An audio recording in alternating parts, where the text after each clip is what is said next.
8 Sleep makes a product that is amazing, which I love. It's called the Pod, and it fits around your existing mattress and cools down your bed so you can sleep better. They just released the newest model called the Pod 4 Ultra, which in addition to cooling down or heating up your bed, can even lift up your head when you're snoring so you can breathe better.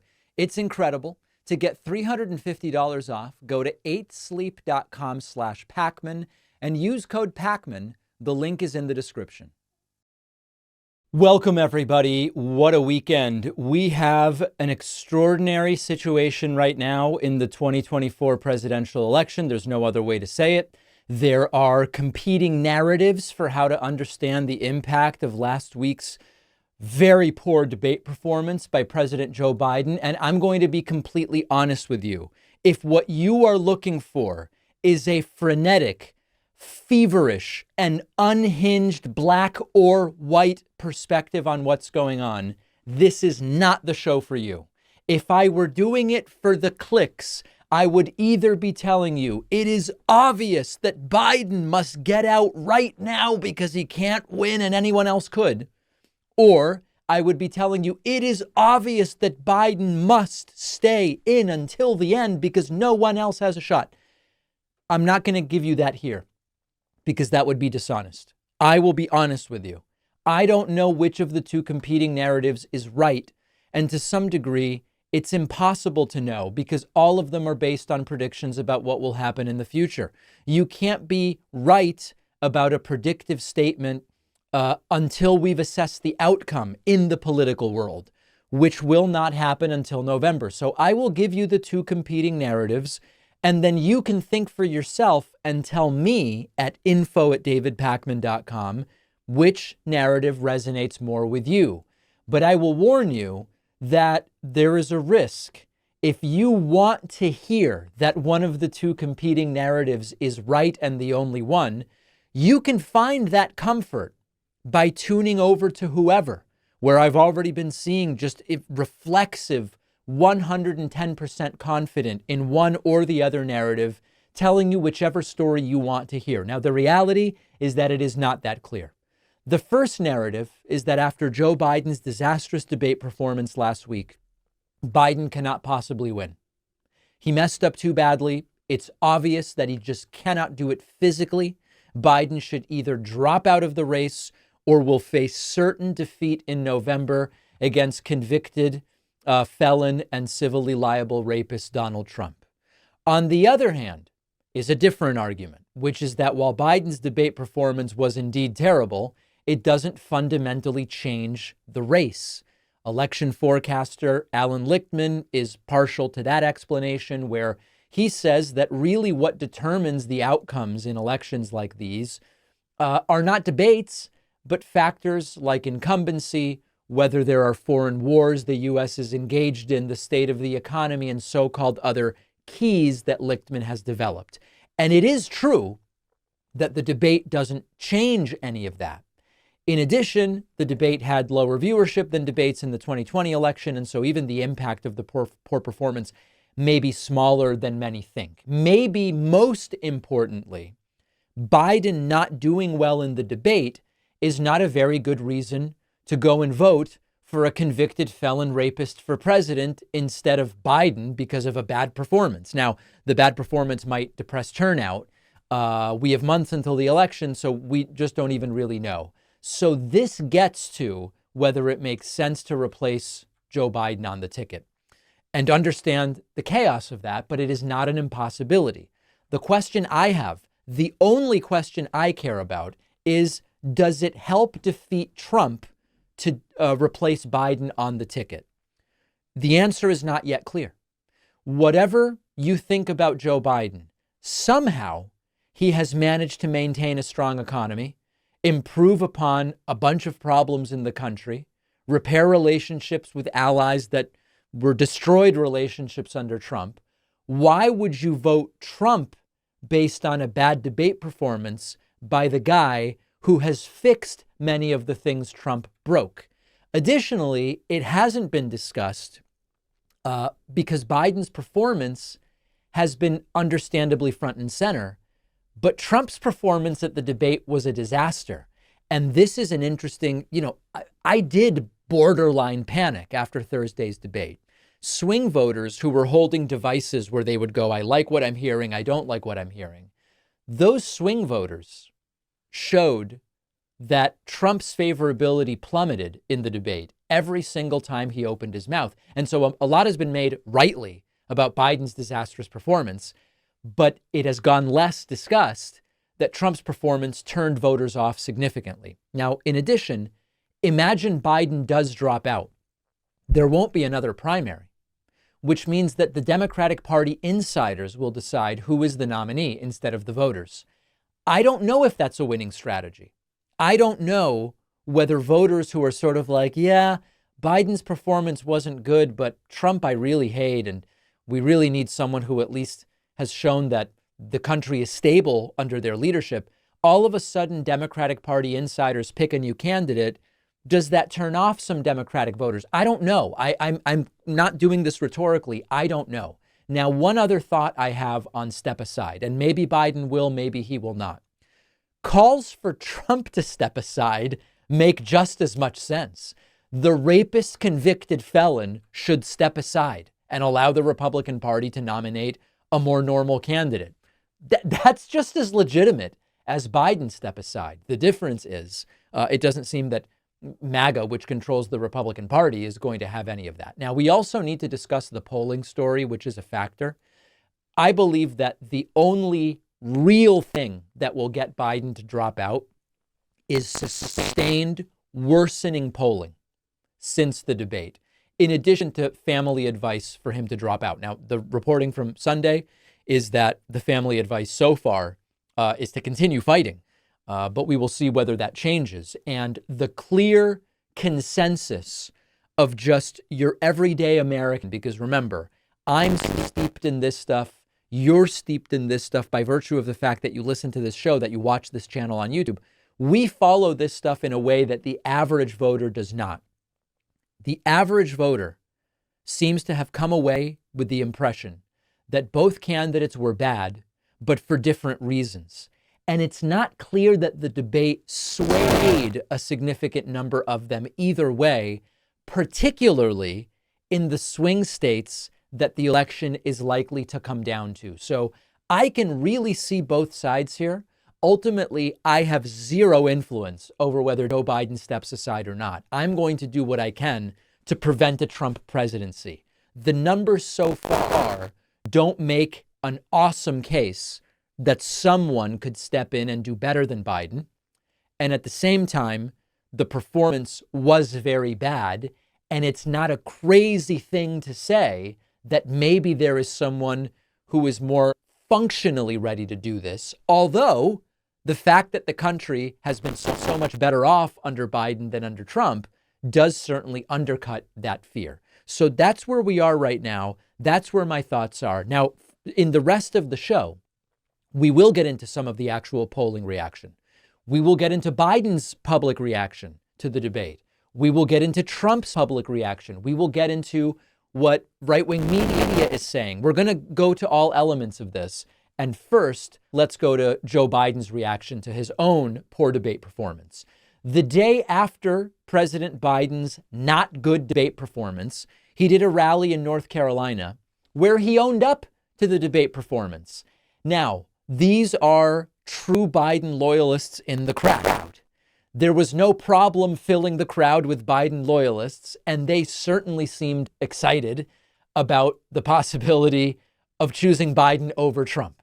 Now, I don't really vote for candidates based on debate performances nor how loud people are at rallies. So the thing I'm interested in this video I'm going to play for you is Biden just owning up to it was bad. It was not good. Close with this. I know I'm not a young man. State the obvious. Well, I know.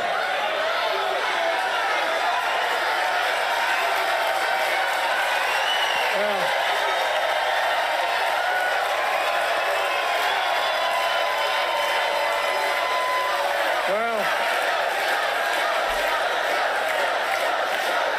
I don't.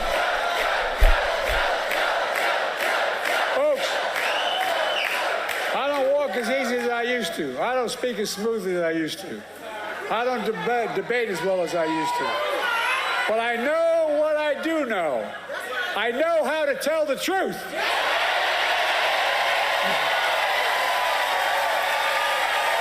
I know right from wrong. And I know how to do this job. I know how to get things done. And I know, like millions of Americans know, when you get knocked down, you get back up. So listen, this is the best possible lemonade you could make from the very sour lemons that were given to or given by President Biden on Thursday night. There's a couple realities here. This was a much better speech than Biden's performance at the debate. You'll notice it says that it was 1:32 p.m. when Biden did this. We have new reporting from Axios that Biden is perfectly functional between 10 a.m. and 4 p.m.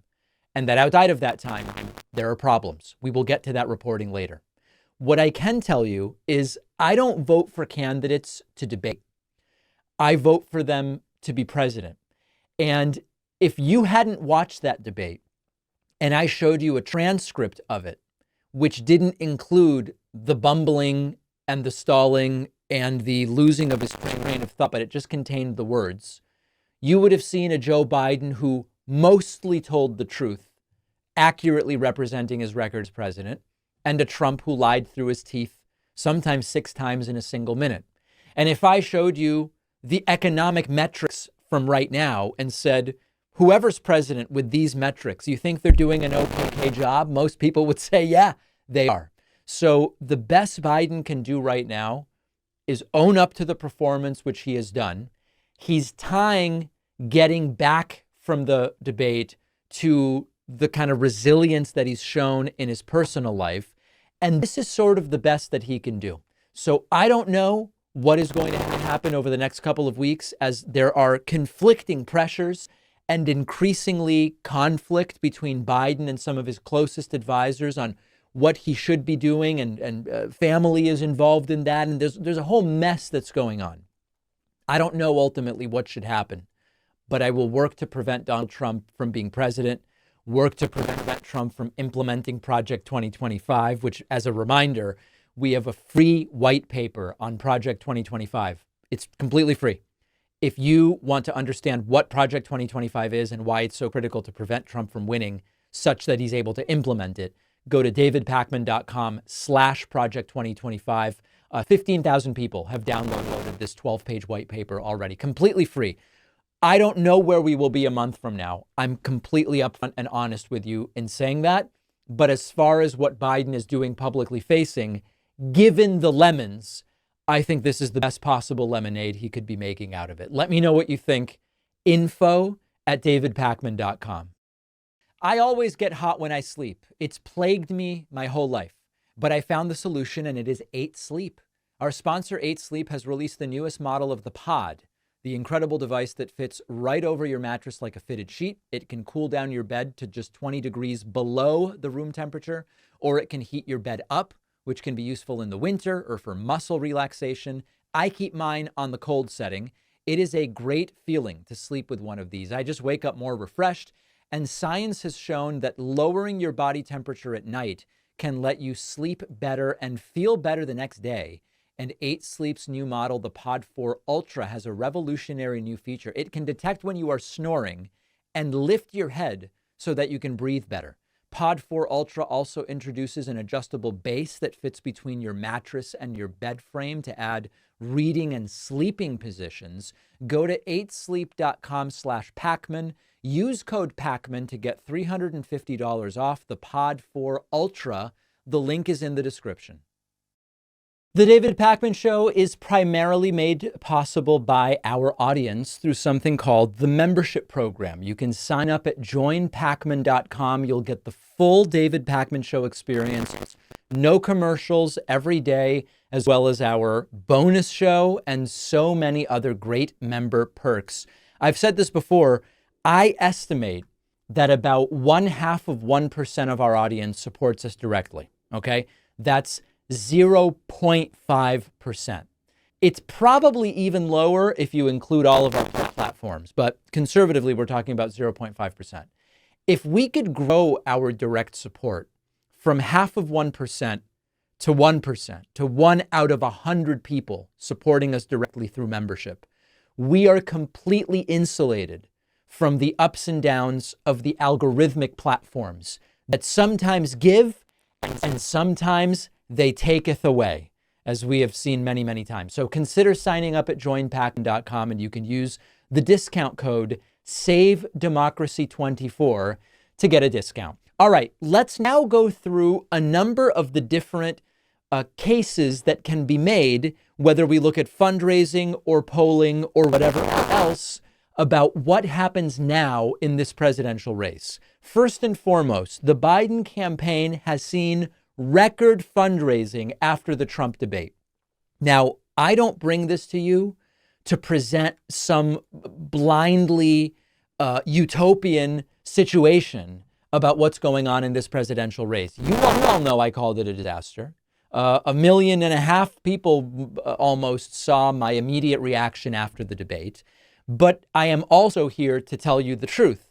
And the truth is that we, as people who follow this stuff very closely, maybe saw the debate differently than some Democrats who, after the debate, said, I'm going to donate, many for the first time. Now, it could have been less about Biden's performance and more about seeing Trump and being reminded, wait a second, we're doing this again?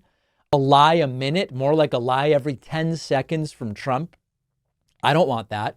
Now I see what we're dealing with. We're dealing with a Biden who is struggling and a Trump who is still the horrible, authoritarian, narcissistic guy that he always was. And so I'm going to donate. So, report from CNBC, Biden campaign fundraises $27 million after first debate. That was from the end of the debate through Friday evening. In addition, subsequent numbers, newer numbers from yesterday, Biden campaign raises more than $33 million since the debate with Donald Trump. Now, I hate money in politics, so why am I even talking about this? I'm talking about it because for as long as we have money in politics, raising money is a proxy to enthusiasm. If you had a candidate who said, I did a debate and no one donated to me, and you have a candidate who says, I did a debate and I had record fundraising, it's logical to presume that the candidate who received all the donations after the debate has some enthusiasm behind them. Here's Stuart Varney on Fox News acknowledging the fundraising. New fundraising numbers just in from the Biden campaign. They raised $14 million on debate day and the morning after. They say the hour right after the debate was their single best hour of fundraising since they launched the campaign last year. So that is very, very interesting information to have. The other aspect to this that I do think is important is that recall that for a year and a half now, every time there is some major news story related to Donald Trump, MAGA, and his campaign claim this is doing wonders for our fundraising. They claim the indictments were great for Trump. They claim the conviction was great for Trump. They claim that being found to be a civilly liable rapist was great for Trump. But then, when the actual FEC fundraising data comes out, Biden's raised 50% more than Trump. In some periods, Biden raised double Trump, 100% more than Trump. On the other hand, Biden has this debate gone wrong, and there's record fundraising. Now, they can claim anything they want. We will confirm whether that's the case once we get the June FEC data. But let's presume for a moment that the Biden campaign is telling the truth about fundraising because they typically have in the past. If indeed we are going to judge how the campaign is going by the fundraising, it's hard to argue that with record fundraising, the debate is completely derailing Biden's campaign. So on the fundraising numbers, that's where we are. On polling numbers, we will get to it in a moment. But I do want to talk about a very disturbing new report from Axios. All right, listen, there are some people in my audience who aren't going to like that I am reporting on this story. But I would be doing something wrong if I didn't. There is a new report from Axios, who we have cited for years and years and tend to be reliable when it comes to these sorts of stories, that finally says we kind of do have whistleblowers from within the Biden administration, and they say Biden's only functional from 10 a.m. to 4 p.m. Now, one of the things I have previously told you is that on the Trump side, we have endless voices from inside Trump world who have said he's unhinged, his brain's not working right, he's an authoritarian lunatic, he's horrible, he doesn't know what's going on. And up until now, we had no sourcing from the Biden side that any of the things that MAGA is saying on TV are true. That has now changed, and I would be doing something deceptive if I didn't tell you that. So let me tell you what the allegation is. Alex Thompson for Axios has an article called Two Joe Bidens, The Night America Saw the Other One. And there is a critical aspect to this that I point you to. The article acknowledges there was this really terrible performance at the debate where Biden could barely express himself. And then the next day, Biden eased some of the concerns with a very boisterous cheering campaign rally and a teleprompter, of course. And here is the sort of real claim that is interesting here. Biden's miscues and limitations are more familiar inside the White House. The time of day is important as to which of the two Bidens will appear. From 10 a.m. to 4 p.m., Biden is dependably engaged, and many of his public events in front of cameras are held within those hours. Outside of that time range, or while traveling abroad, Biden is more likely to have verbal miscues and become fatigued, aides told Axios. Thursday's debate began at 9 p.m. Eastern. So we now have sourcing from inside the White House. Biden does fine from 10 to 4. But outside of that, it's a different story.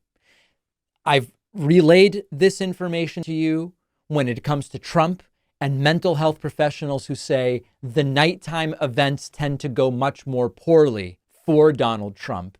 And I likewise am taking what is considered to be a good, a well-sourced organization, Axios, and telling you that they are saying this about President Joe Biden. Now, do I tell you this to suggest we stay home or we vote for Trump? Of course not. Of course not. Even only functioning well from 10 to 4, the economy is doing well. We've repaired relationships with allies all over the world. We've had record student loan debt forgiveness, infrastructure bill, a big pharma negotiation. I'm not going to give you the full list. The point here is it doesn't really change anything about how well the country's functioning, but we now have very specific reporting that says there is a concerted effort within the White House to keep Biden's public events between 10 and 4. You will notice that for the most part, that is when his public events are. And we now have to do what we will. And I don't know exactly what that is. Ultimately, it's going to be up to Joe Biden in consultation with his family and his advisors, who he has an increasingly strained relationship with, according to some reports. The next question becomes, what are the voters saying about this? And that's where I want to go next. New polling says 72% of voters say Biden must go. Biden must go. How have these numbers changed? Well, let's discuss that. Increasing numbers of voters don't think Biden should be running after debate with Trump, according to a CBS News poll. The data is as follows. On the question, but does Biden have the mental and cognitive health to serve as president? Among registered voters, in early June, 35% said Biden is fine to serve. That number has declined to 27%. That's a decline of about 20%. And the percentage of registered voters who say Biden does not have the mental and cognitive health to serve, that has gone up from 65% to 72%. That is the wrong direction. Now, I think it's also important to consider that the numbers aren't so hot for Trump either. the number that believes that Trump does not have the capacity to serve is basically at 50%. So I don't know whether we call it hilarious or whether we call it sad or whether we call it tragic, but we have both candidates with between 50 and 72% of the population saying they are unfit to serve. But I want to get to a much more important question, which is not in the polling, which is, given your view of the two candidates, who will you vote for? Because I was getting texts all weekend from friends who were saying, Biden is not fit to serve. But obviously, if he's the nominee, I'll vote for him, because Trump is also completely unfit to serve in other ways or in the same way or whatever the case may be. So is this a good poll? Obviously not. Are there going to be people who say, based on this alone, Biden must be pushed out? Absolutely. Are they right? I don't know. I genuinely don't know, because the chaos of replacing Biden may also make it impossible to defeat Donald Trump in November. But it's a critical question to say, even if you think Biden is unfit, and understand that when you look at these numbers, there are a lot of people in this polling that believe both candidates are not fit to serve, and they are going to vote. A huge swath of the country believes neither Trump nor Biden is fit to serve, and they're going to vote for someone, and they're probably not voting third party. So the logical follow-up is, given that you don't think Biden is fit to serve, or you don't think Trump is fit to serve, or you don't think either is fit to serve, who will you vote for? And many people are still planning to vote for one of these two candidates. So to me, it's less obvious what the case is here in terms of what should happen. But it is something we are going to continue following. As a reminder, going into the debate, the Real Clear Politics polling average was Trump plus 1.5%. Maybe tomorrow, maybe by Wednesday, we will have new polling on exactly that. We will see how the numbers have shifted. Don't forget that the best way to support the David Pakman Show is by becoming a member, which gives you access to the daily bonus show, the regular show with no commercials. You also get access to our entire archive of every episode dating back a really long time, and plenty of other awesome membership perks. Go to joinpakman.com, joinpakman.com. We had Luke Beasley on the ground in Atlanta last week at the presidential debate, and he got some amazing interviews with some of the most suck-uppy of the Trump suck-ups, and none of them liked the lines of questioning that they got from Luke. And I'll be honest, Luke made a lot of these guys, including Vivek Ramaswamy, which I will play for you here, he made them look really stupid, really stupid. And we're going to start with the Vivek Ramaswamy conversation, and then we will get to others and different Trump suck-ups reacting to Luke in different ways. Let's start with Vivek Ramaswamy. One of the attacks against Trump is commonly he wouldn't uphold the Constitution. What's your response to that? My response to that is that's a lot of projection from the people who are making the accusations. Does it the bother you reality that he is called for the termination of the Constitution? He did not call for the termination A of the massive Constitution. fraud of this type actually allows the So now Luke has the troth from Trump memorized, and he starts reading it to Vivek. Vivek doesn't care. He doesn't want to hear it. termination He did of all not call. rules, regulations, he did not articles, call. even though it's found in the Constitution. Cite for me one time where Donald Trump Truth called for the Social. termination of the Constitution. I'm reading it to you right now. He's never called for the termination a of the massive Constitution. fraud of this type magnitude. But here's what I allows believe. the Here's termination what I believe. of I'm going to all answer this question before I go to the next I was trying to interview. Vivek sets up, I'm going to go to the next interview. He doesn't even let Luke fully get the quote out. This is how they do it. Luke has the quote. Trump did call and justify the termination of the Constitution, and Vivek just talks over it. That's how he gets out of actually having to contend with the matter. Well, what I do believe is there's the projection of the people who do call for the termination of the Constitution and their behaviors want to take the decisions away from the voters. And never in American history have we seen the wielding of prosecutorial power to try to eliminate a candidate in the middle of an election while you had extrajudicial means of removing them from the ballot. Yet of that, but I do want to start with. Question before you head out. All right. And then Luke is just kind of like, oh boy, well, that's pretty interesting stuff. So really nice job. Luke had the quote. Trump did call for it. Vivek won't engage with it. He'll say, well, there's other people who really want to terminate the Constitution and this other thing. And what else can I talk about? Then Elise Stefanik, bomb-throwing MAGA congresswoman. And Luke got her as well. This is really good stuff. Take a listen. If you became Trump's vice president, obviously one of the things that has been pointed out, I think on the debate stage, is that Trump tried to get Pence to not certify the election results.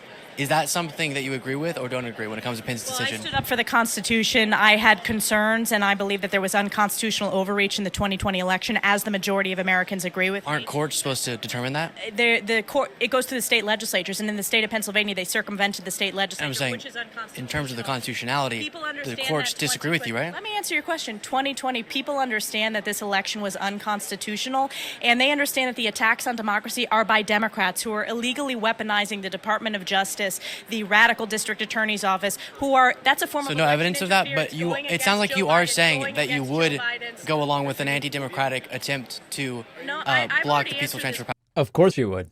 That's why she just wants to rattle off this verbal diarrhea.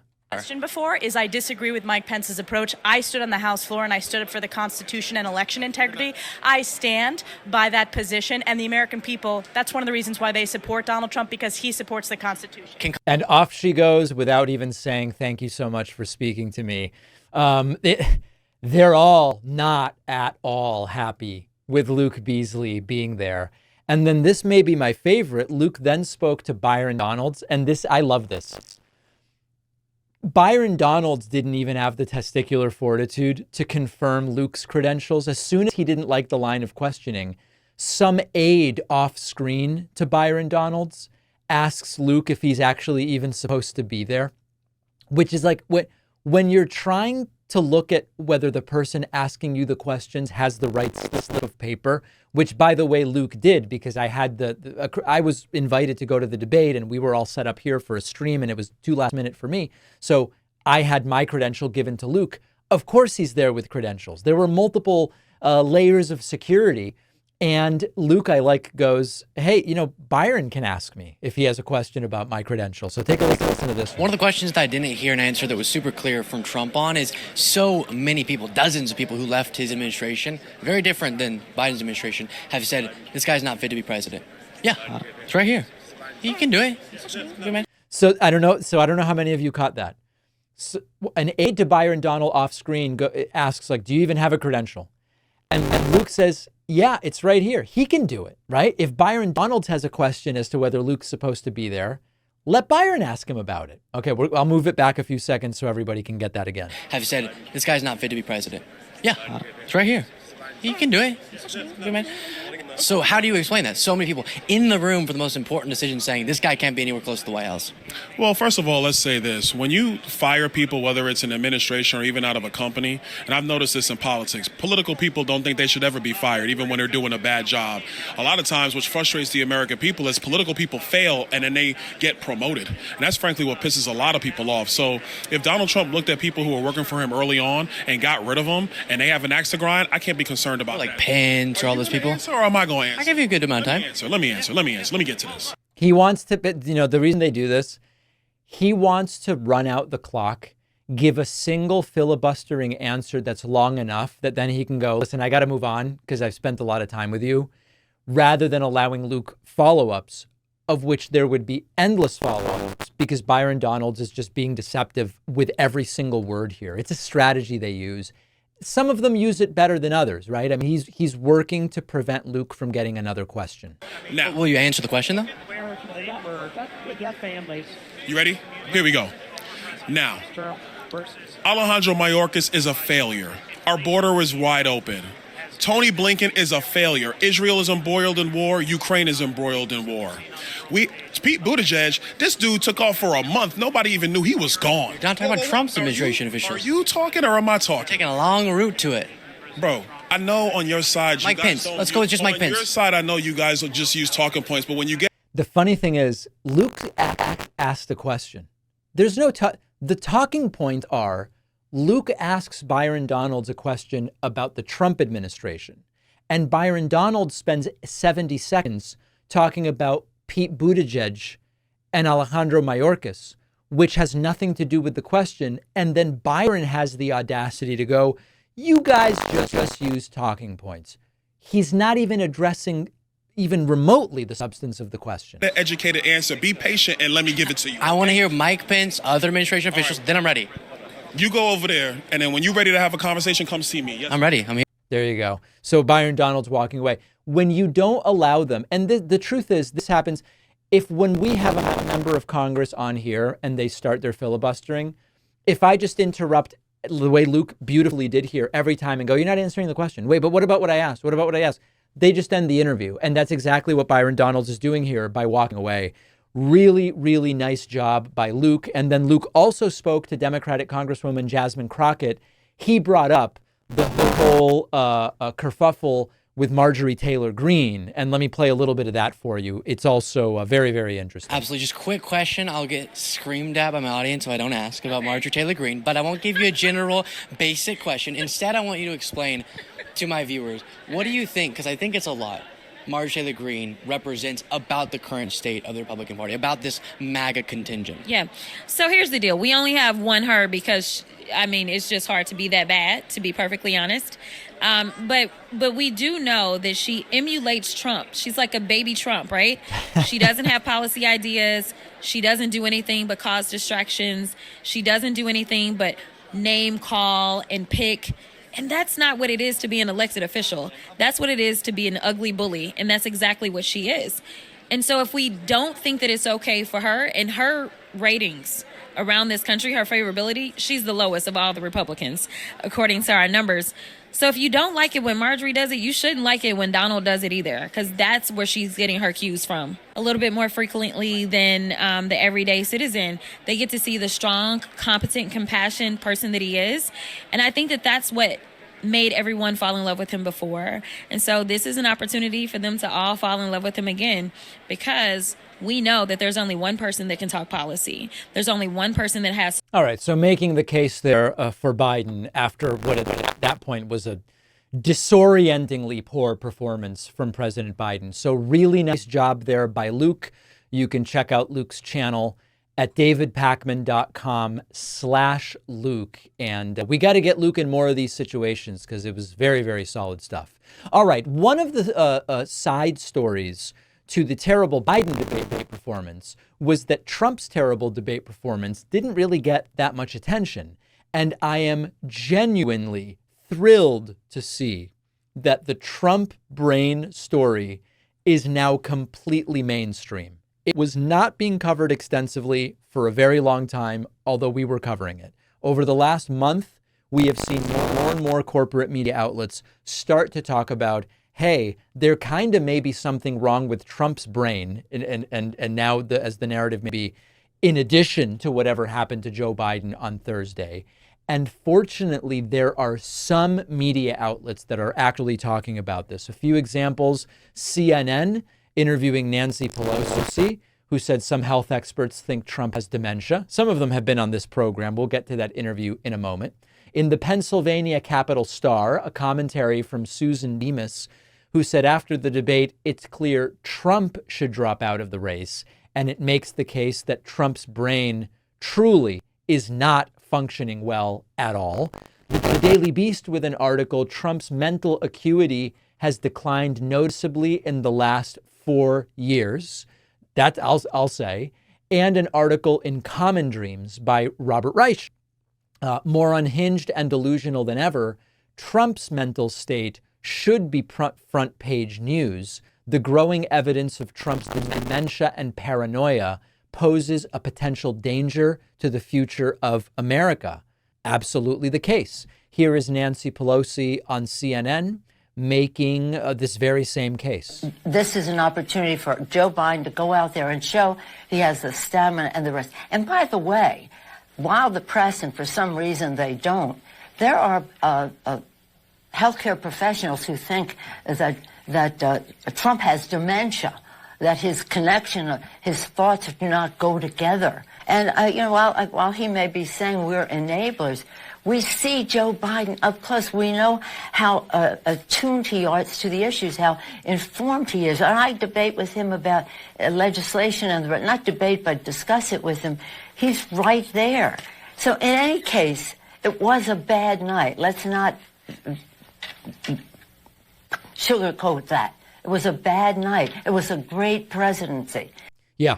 So I think that, as we all now know, the case that she makes there about Biden is probably a little overboard based on what we saw, but she's completely correct that it's been a good presidency. But more importantly, people are wising up to what's going on here with Donald Trump. And the question now in the next several weeks is, does it make it into the discourse in the context of whatever it is Joe Biden ultimately is going to do? So as we start to kind of wrap, at least for today, the story about Joe Biden here with regard to what's going to happen, I kind of am ending. The show's not ending now, to be clear, but we're going to talk about other things. I am ending up close to where I started, which is the performance was very bad. Minimizing that, I don't think helps anybody.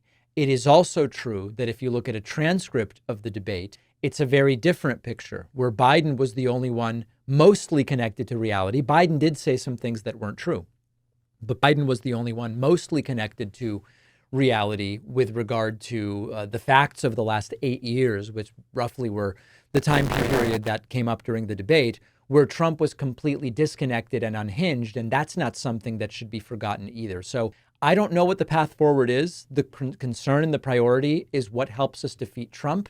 And some early polling shows that if you swap Biden with X being Kamala Harris, Gavin Newsom, others, they don't do terribly, but they do slightly less well than Biden. In polls that have it 46-45 Trump over Biden, you put in Harris, it's 46-44 with one more point undecided. Or you put in Newsom and it's 45-43. And so the idea of the replacement of Biden as a panacea is a question mark. I'm completely agnostic. The point is we've got to prevent Trump from getting 4 more years. So let's take a break. Then we'll see what Trump got up to over the weekend and so much more. If you value what we do at The David Pakman Show, remember to support us on Patreon. Go to patreon.com/David Pakman Show, where you can get access to behind the scenes videos, the daily bonus show, the commercial-free daily show. You can support the show for as little as $2 a month. Check it out at patreon.com/David Pakman Show. For his part, after the debate, Donald Trump is not slowing down the rallies, and they're not going any better. Trump speaking to empty chairs and slurring throughout an entire rally in Chesapeake, Virginia. Very, very light turnout, as you can see in this image. Empty chairs absolutely everywhere. And Donald Trump slurring his way through the speech, attempting to say landslide. We want a landslide and remember this term, too big to rig. Right. We absolutely need to have a landslide. As many of you know, Donald Trump has been referring to Joe Biden as Joe Bride. At the Chesapeake, Virginia rally, it was Biden. He had a news conference today because Biden used his... Yeah, Biden. And then, more substantively, Trump going back to his confused rants about electric vehicles, planes, tanks, and apparently no knowledge at all of batteries. Take a listen to this. These guys, you'll never get them done. You'll never get them done. They don't have any clue. All they know is electric. They want electric army tanks. They want electric planes. What happens if the sun isn't shining while you're up in the air? Well, sir, I told you there'd be problems, sir. No, they want electric everything. They want electric boats. The problem, the boats, they don't float because the battery is so heavy, it sinks the boat. They say, we don't care, we want them anyway. Really genius insights, of course, on technology, as you can see.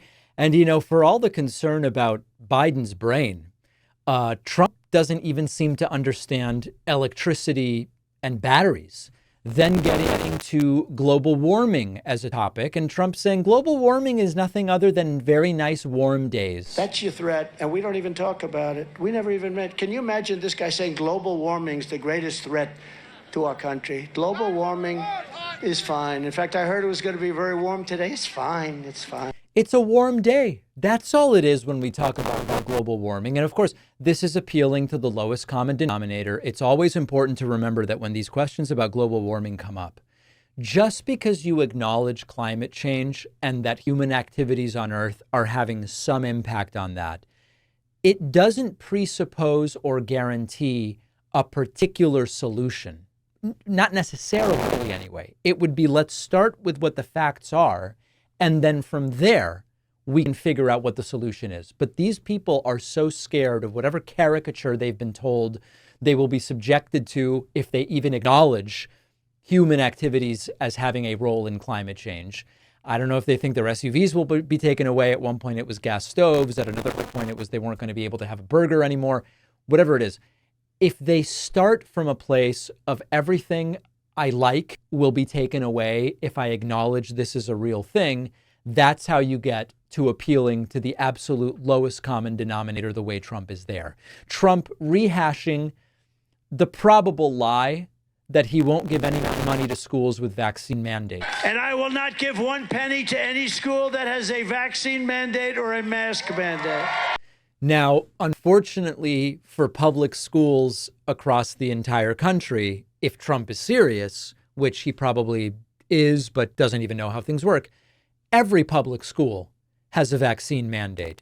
But it's just not the COVID vaccine mandate. As I've said before, to go to any public school, there is a list of vaccines that you need to have. You're not forced to get the vaccines. It's just if you want to avail yourself of the public school, which is free out of pocket, obviously it's paid for through property taxes and other taxes. If you want to avail yourself of the free schooling, then there are certain requirements you have to meet. Some of them are behavioral. You can't behave in a certain way and stay in a public school. And there are also medical requirements. So I guess Trump plans to take away funding from every single public school, which, as crazy as it sounds, these right-wingers hate public school. So they probably would do that if given the opportunity. Trump also, during this rally, surfacing the term black jobs, which was a new term to a lot of people. They're taking their jobs, and they're taking the black jobs, people that have had their jobs. Right.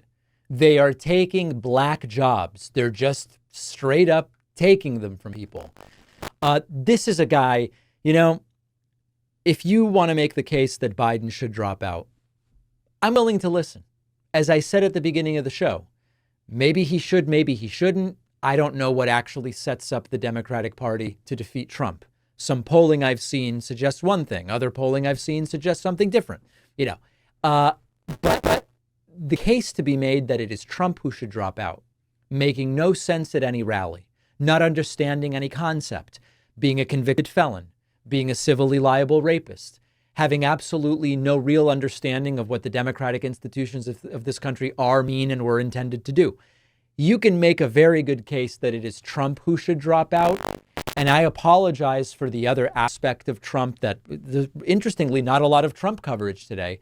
There's one other thing regarding Trump that I must cover, and I apologize in advance, but hundreds of you wrote in saying, David, please weigh in on this. Let's talk about that next. There are long-standing allegations of Trump's fecal incontinence. I'm sorry. It's the story. And there is a very strange bit of audio and video from the debate last week, during which some are claiming Trump soiled himself.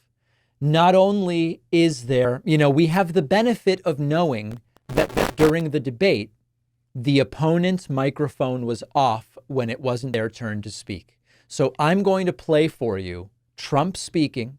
Remember, Biden's mic is off, and you see Trump pause and briefly strain, and it does sound very, very strange.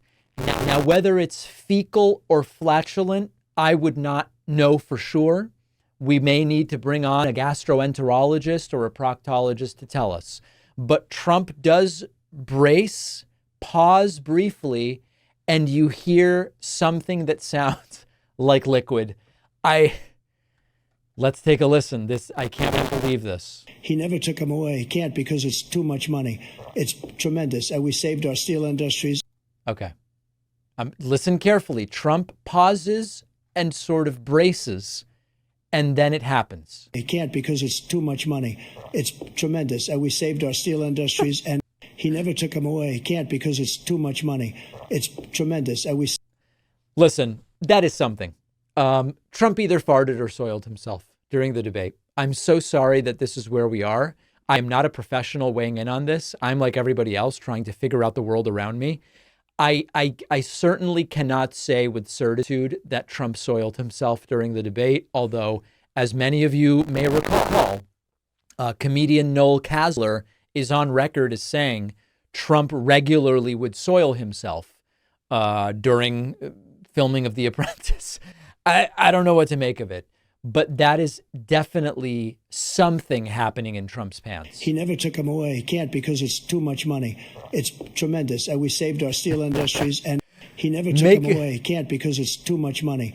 It's tremendous. Make of it what you will. I don't know what it is. Let me know your thoughts. info@davidpakman.com. There has been an outpouring of voicemails and messages from you about what should happen now. Now, because this is a shortened holiday week, there will be an opportunity for you to call in this week and talk to me. We've been phasing out live calls as a regular feature of the Friday show, but because it's a special shortened holiday week on the Wednesday show, we will be providing an opportunity for people to call in and weigh in on whatever they want. We will probably take those calls sometime Tuesday afternoon. So keep an eye on the Discord or the Twitter for that. But at least as far as the voicemails are concerned, 219-2-DAVID-P, many, many calls about the debate. Let's listen to one. Debate performance by Joe Biden. Oh, sorry. Let's start it at the actual beginning here. With regards to the disastrous debate performance by Joe Biden, now every Republican knows how I feel every time that I watch Donald Trump speak while he was president. The complete zero confidence, unsettledness from all the lies being told. I'll stick with the guy with dementia, with surrounded by competent people over the complete lying, insane, pathological, chaotic mess that'll ensue with another Trump presidency, with the liars that he surrounds himself with. Yeah, so listen, the point that the caller is making and sort of making, not exactly at the speed of light, is that if we have two candidates with brain problems here, for lack of a better term, then I'm voting for the people around Biden rather than the people around Trump. The people around Trump are absolute lunatic, criminal, borderline criminal in some cases, sycophants and authoritarians. The people around Biden have been doing a pretty good job. And it really is that simple for a lot of people that I heard from in different ways. Here's one more. Hey, David. I just wanted to share some thoughts about after Biden's performance at the debate and all that stuff. I think after seeing Biden like that, it would be very, very reassuring if we were all just grown-ups about it and they had him get a checkup from a doctor, you know, do the cognitive test, whatever, that Trump likes to brag about, present it to the American people. If there is a problem, let's be grown-ups and we will realize that, yes, of course he would need to be replaced. At that time, we could make some decisions. But I know you were talking about Gavin Newsom, but one name I would really like to throw out there is Eric Swalwell. All right. So listen, I think Eric Swalwell is interesting. I think Gavin Newsom is interesting, et cetera. As far as the cognitive tests, I'm still where I was at the very beginning of this. Give real cognitive tests, not that wacky thing that was given to Trump, to every single candidate. I don't know that constitutionally it can really be mandated as a matter of law. It seems complicated, but I would be thrilled if every single candidate submitted to such a test. And then we can make whatever decisions we want to make on that basis. So no issue here at all. On the bonus show today, we are going to delve into more detail into the specific scenarios of the Biden replacement that's being discussed. How would it actually work? Who would decide? What is the justification given that no one will have voted for the replacement? And could that be a problem? We're going to talk about all of this on the bonus show. Secondly, more destruction of the separation of church and state as Oklahoma orders schools to teach the Bible in every classroom. This can't possibly be constitutional either, can it? Well, we will discuss. And also, I have been following very closely the first round of parliamentary elections in France, where there is a decided rightward swing and a significant blow to Emmanuel Macron. What is happening in France? Why is it happening? We will talk about it. All of those stories and more on today's bonus show. Don't miss it. Sign up at joinpacman.com.